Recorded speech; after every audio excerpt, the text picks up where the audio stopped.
Kesehatan Bangkalan. Titik. Sudah Udah, selesai, Mas. Ya, Mas ya? Berarti harus orang-orang berkelas ini Pak yang bisa mengeluarkan. Ini ada pasien dengan baru.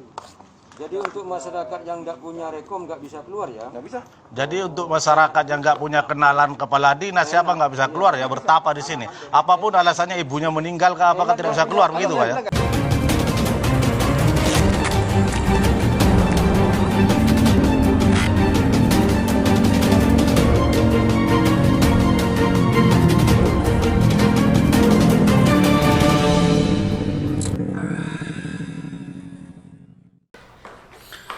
Assalamualaikum warahmatullahi wabarakatuh. Jumpa kembali dengan saya Ali Haris di acara Sandasan Usik. Pemirsa Usik, kita akan ngusik COVID lagi, urusan masalah COVID lagi. Tapi kini ini adalah kita akan usik khusus masalah tentang penanganan isolasinya ya, isolasi. Kita tidak bicara yang lain, kita khusus pada ini karena diakui atau tidak masyarakat Bangkalan ini khususnya dan masyarakat dan Indonesia kayaknya ya. Masyarakat ini sebetulnya lebih takut ke isolasinya daripada ke coronanya sehingga mengakibatkan banyak orang yang tidak mau diswab, tidak mau di tracing dan tidak mau untuk berobat ketika sakit itu ke rumah sakit karena takut merasa diri takut di covid kan atau takut melalui tahapan isolasi ketika dianggap positif. Itu pemirsa Usik, itu yang terjadi dan itu nyata gitu ya. Kenapa masyarakat itu kok takut ketika kena COVID? Karena yang lebih ditakutkan itu isolasinya, itu lebih stres lagi gitu. Bahkan bisa jadi orang yang mati itu banyak gara-gara stres dan pikirannya ketakutan, kekhawatiran dan lain sebagainya. Sehingga mungkin gitu ya, karena saya bukan dokter, mungkin dari situ semua penyakit itu akan semakin merajalela dan imunitas dirinya semakin menurun. Gitu pemirsa, karena rasa takut dan kekhawatiran diisolasi, tidak bertemu dengan keluarga, tidak bertemu dengan saudara, tidak bisa dan lain sebagainya. Pemirsa Usik, kita akan ngusik salah satu postingan yang beredar ya. Saya mendapatkan tadi pagi salah satu video yang kemarin informasinya ini di Balai Diklat gitu ya, tempat isolasi. Silakan lihat dulu pemirsa. Kesehatan Bangkalan. Titik. Sudah Udah, selesai, Mas. Ya, Mas ya? Berarti harus orang-orang berkelas ini Pak yang bisa mengeluarkan. Ini ada pasien dengan baru. Jadi untuk masyarakat yang nggak punya rekom nggak bisa keluar ya? Nggak bisa. Jadi untuk masyarakat yang nggak punya kenalan kepala dinas, siapa nggak bisa keluar ya, bertapa di sini. Apapun alasannya, ibunya meninggal ke apakah tidak bisa keluar begitu Pak ya? Nggak bisa. Iya, Ya? anak yang punya Kalau saya ini. bilang nggak bisa. Iya. Tapi kalau sudah dijelaskan. Tapi Ibu Kita tadi bantu. menjelaskan bahwa 3 orang dikeluarkan atas rekom kepala dinas Bukan tanpa, saya, iya, Ya, Ibu. ya. Gitu loh. Berarti kan sangat mudahnya kalau mereka. Kalau begitu siapa yang kenal dengan kepala dinas itu bisa cepat keluar gitu. Kalau kepala dinas itu Tidak adil pada masyarakat. Iya kan? Yang jelas yang berteman, yang terlalu akrab pastinya keluar, Pak. Lah kenyataannya 3 orang keluar kok, Pak. Iya. Bapak itu pinter ngambil kesimpulan ya. Tapi Iya salah kan? menganalisa. Kenyataannya 3 orang Ya, keluar, Pak. Pinter. Tapi Iya. analisanya tuh Pak, mungkin 1 Bu Teki, Iya. Hamil, Bapak Iya. sebagai apa di sini? Saya mau mendatanya. Iya, usah Pak. Loh, perlu Pak, karena Bapak yang ngasih informasi. Nggak kasih informasi ke kita kan begitu. Biar masyarakat tahu Pak. Saya juga foto jenengan tuh. Iya. Foto juga buka maskernya. Iya. Syuting ya. Syuting. Ini Syuting ya. ini Pak. Bahwasanya prosedur di sini katanya kalau ada rekom dari kepala dinas Bisa keluar. bisa keluar. Itu masalahnya. Kurang lengkap. Ya. Sampai jelaskan Pak. Sampai Ya. jelaskan. Kabupaten. Sampai jelaskan. Yuk. Kalau ada rekom kepala dinas ya Kabupaten Bangkalan Ya. di sini bisa keluar. Ya. Otomatis yang kenal baik dengan kepala dinas kan Hanya seperti punya itu. link aja. Inilah yang harus Ya. diluruskan ini. Fakta. Pemirsa Usik, sudah dilihat ya, ada banyak kejanggalan gitu ya. Kalau yang di sini kayaknya sih menganggap ada kekurang tegasan dari pihak aparat gitu ya, yang menjaga Balai Diklat. Dan status ini, video yang ada dalam status ini mendapat tanggapan banyak sekali gitu ya, dari Abdul Mufid. Siapa yang kuat dialah yang berkuasa teretan. Mon lo andi reng delem wis melarat dari lambe. Masake Bengkalan lo gena. Sabar ya. Robbi bijaksana, harus semangat, jangan kasih kendor Pak demi membela rakyat kecil. Status ini atas nama akun Dus Salam Kabur Tanah. Dan banyak sekali ya. Dalam video itu jelas dikatakan bahwa dianggap orang yang terisolasi di situ, yang diisolasi di situ bisa saja keluar kalau mendapatkan rekomendasi dari Kadinkes dan lain-lain. Tapi sebetulnya ketika bicara tentang masalah COVID, tentang masalah bahaya COVID, tentang masalah ketetapan prokes dan cara penanganan untuk bagaimana tidak semakin luas penyebaran COVID ini adalah salah satunya adalah isolasi. Kalau bicara tentang persoalan isolasi dan apa yang diceritakan di video ini disadar atau tidak, kita memang sangat menyayangkan gitu kalau betul-betul benar gitu pemirsa Usik. Sangat menyayangkan kalau memang itu dianggap bisa keluar di isolasi kalau ada rekomendasi dari penguasa atau yang punya kewenangan. Ini kalau hanya seperti itu informasinya, ini sangat disayangkan pemirsa. Tapi kalau memang bisa keluar itu karena memang posisi dan status orang yang diisolasi itu sudah dianggap steril dari COVID berdasarkan tesnya, itu biasa, itu kita dukung pemirsa. Tapi kalau orang yang diisolasi itu masih belum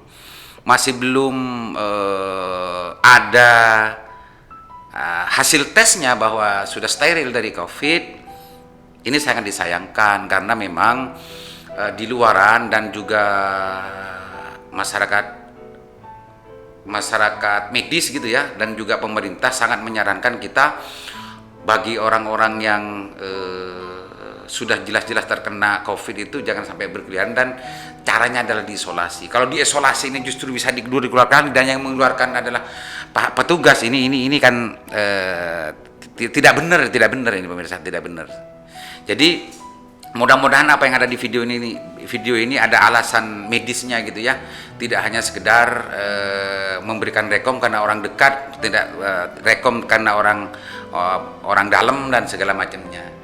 Karena walaupun bagaimana, kalau isolasi itu bagian dari ikhtiar untuk bagaimana melandaikan penularan COVID, maka itu tidak boleh sebetulnya, apapun meskipun siapapun itu tidak boleh untuk dilonggarkan pemirsa. Karena kita sedang berikhtiar untuk bagaimana COVID ini segera untuk melandai dan COVID ini tidak terus-menerus menular pemirsa.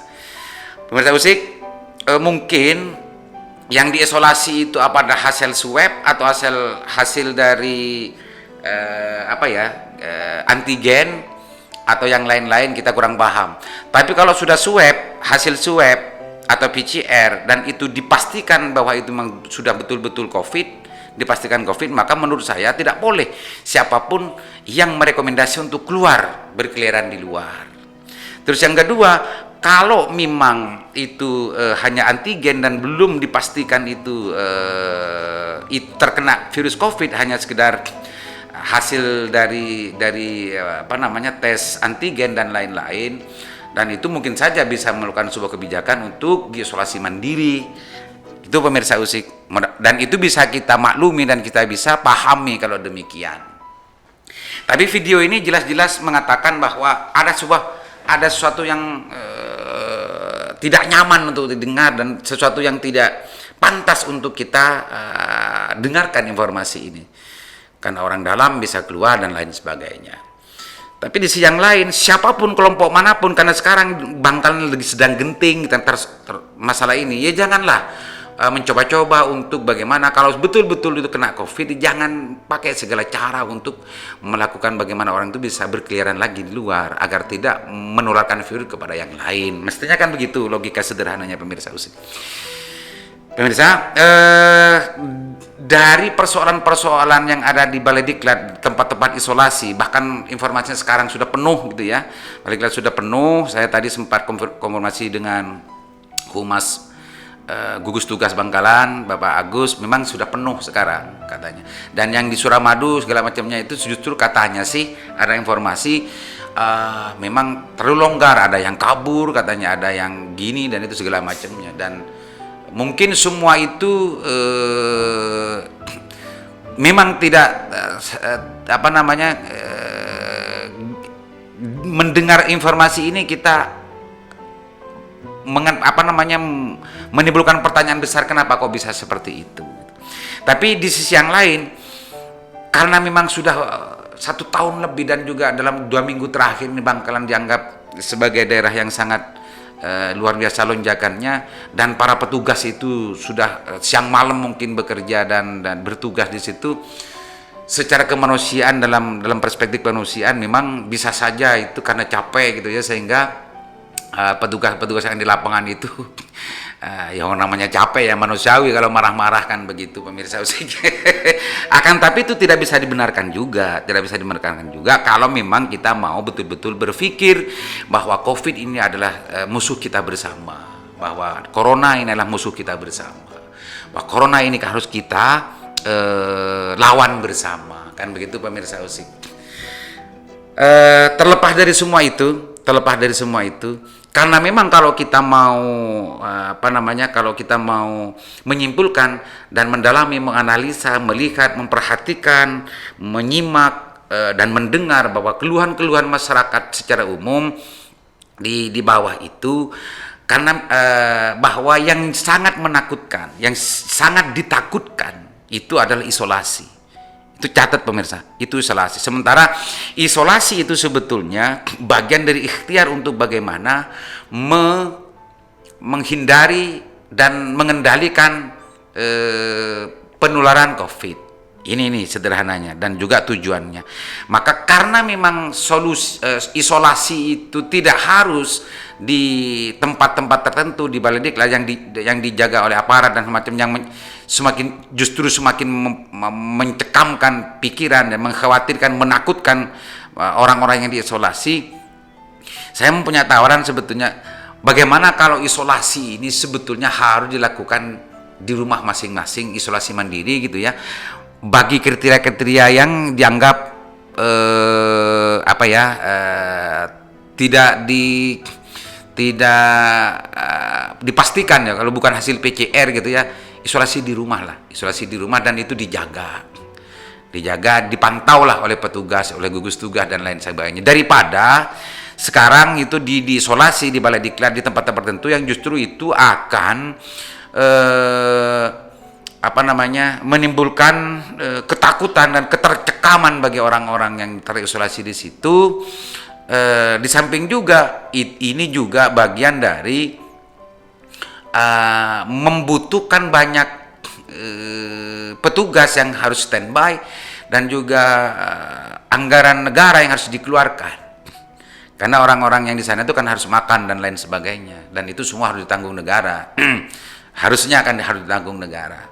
Dan agar semua itu pertama mengurangi ketakutan, rasa takut dan kekhawatiran dan ketercekaman, barangkali gitu ya, pemerintah daerah lewat gubernur dan juga yang lain-lain yang punya hak kewenangan untuk menangani masalah ini, gugus tugas gitu ya, barangkali ini bisa memberikan suatu solusi yang lebih efektif lagi, kesadaran yang lebih efektif lagi terhadap masyarakat, agar rasa takut dan ketakutan itu betul-betul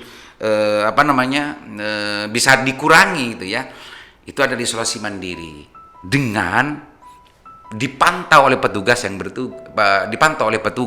gugus tugas di COVID di situ, atau pakai apalah terserah lah, apa itu rumah itu mau di stiker atau gimana lah, terserah. Tapi yang penting orang yang diduga atau yang dipastikan terkena COVID, yang punya virus COVID itu ada di rumah dan tidak kemana-mana. Kan sama sebetulnya, meskipun itu ada di Balai Diklat atau di yang lain-lain tempat-tempat isolasi, itu sama kan sebetulnya, tidak keluar kemana-mana. Kenapa itu tidak dilakukan isolasi mandiri di rumah masing-masing? dan berilah pemahaman bagaimana sebetulnya isolasi mandiri di rumah itu bagaimana sebaiknya. Apakah itu harus di satu kamar atau ya gimana bagaimana. Itu penting untuk disosialisasikan, diberikan arahan oleh gugus tugas agar tujuan dari isolasi itu, meskipun isolasi mandiri itu sama dengan isolasi yang ada di Balai Diklat yang selama ini dilakukan oleh pemerintah. Itu pemirsa Usik. Pemirsa Usik, ini hanya sebuah solusi saja ya, tawaran solusi daripada masyarakat masih ketakutan, kekhawatiran ini terus menerus. Karena diakui atau tidak, banyak orang yang sakit sebetulnya memang tidak mau untuk berobat ke dokter, tidak mau berobat ke rumah sakit sekarang karena takut di-COVID-kan itu. Maksudnya ini bahasanya orang desa, takut di-COVID-kan. Ini karena dianggap bahwa sakit apapun sekarang itu COVID gitu.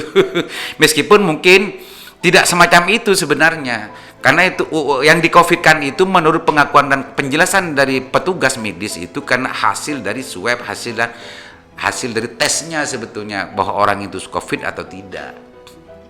Tapi anggapan masyarakat, wacana publik itu takut kalau sudah masuk ke rumah sakit yang awalnya hanya dianggap itu hanya sakit biasa, penyakit lain selain COVID itu, takut dimasukkan ke dalam kategori COVID sehingga dia tidak bisa berkomunikasi dengan keluarganya, dia tidak bisa berkomunikasi dengan orang-orang dekatnya karena dia harus mendapat isolasi. Lah, isolasi ini sebetulnya yang membuat orang itu khawatir, stres dan lain sebagainya. Dan itu semua bisa jadi menjadi penyebab sakitnya itu semakin parah karena takut, imunitasnya itu semakin menurun karena stres. Dan bukan tidak menutup kemungkinan orang yang banyak yang mati itu ya gara-gara isolasinya ini. Gara-gara isolasinya ini. Gitu pemirsa. Maka tidak heran ketika sekarang banyak orang yang justru kalau sakit tidak mau ke dokter, tidak mau ke rumah sakit dan diobati sebisanya di rumah masing-masing. Mungkin saja yang angka-angka kematian yang semakin meningkat ini bisa saja tidak hanya karena COVID, tapi memang penyakit biasa karena tidak tertangani dan tidak diobati. Bisa saja begitu. Dan menurut saya adalah sekali lagi saya ulang-ulang ya, sekali lagi. Barangkali formula untuk bagaimana menangani tentang masalah wabah COVID ini, isolasinya itu isolasi mandiri. Dan itu harus dimulai dengan sosialisasi yang masif terhadap masyarakat agar mau untuk melaksanakan tahapan-tahapan isolasi itu di mana di rumah, tahapan isolasi mandiri itu bagaimana sebetulnya yang harus dilakukan di rumah. Itu yang penting menurut saya.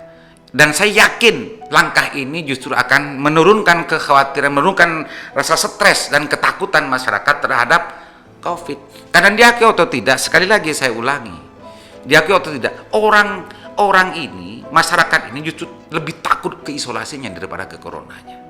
Pemirsa Usik, apa yang ada di video tadi mudah-mudahan menjadi pintu masuk bagaimana mengevaluasi dan juga memperbaharui tentang bagaimana penanganan